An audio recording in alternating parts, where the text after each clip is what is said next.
We're going to talk more about kids and guns in just a minute, but we have some breaking news first regarding ICE arrests. Fort Myers police officers are now assisting. A source familiar with the operation told Wink News anchor Claire Galt the police department is on site with ICE in case there are any issues that arise. Since the end of last week, Fort Myers and ICE have located between 12 and 20 people a day by going into, quote, day labor places. They say people have been cooperative even if they don't have documentation. This is a fluid situation, so stay with Wink News for the very latest. Now at 6, Daisha Arthur, Gianna Johnson, and Kayla Rincon Miller. These are just some of the innocent teenagers who lost their lives to gun violence within the last year in Southwest Florida.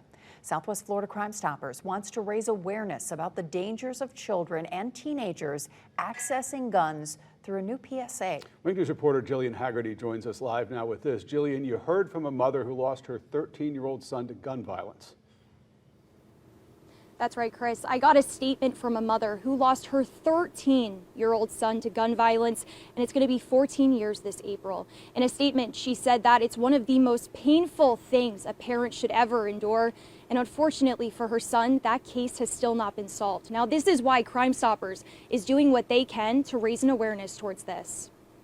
But if they have a gun, all of a sudden, you're trying to be the big man and you're going to pull out a gun. Next thing you know, someone's dead.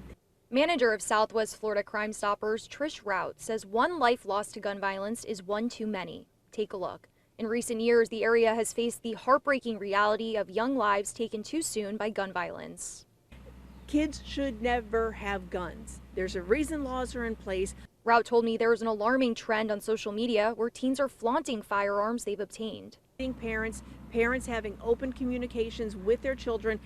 If you see these posts online of kids flashing guns, you need to report it to Crime Stoppers, report it to law enforcement, because as soon as law enforcement knows about it, we can do something about it. And a mother, Danae Henley, wrote me this statement when she lost her 13-year-old son, Desmond Jones, 14 years ago in April.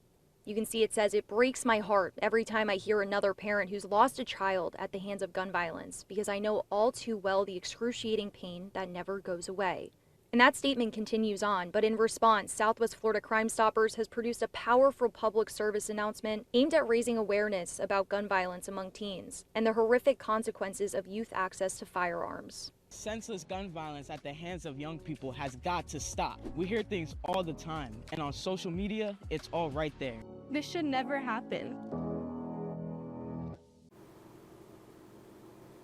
Rout says with this campaign, they're going to continue trying to end this violence, but it comes down to us. If we see something, we need to say something, and she reminds everyone that you can stay anonymous. But for now, reporting live in Fort Myers, Jillian Haggerty, Wink News. All right, thank you, Jillian.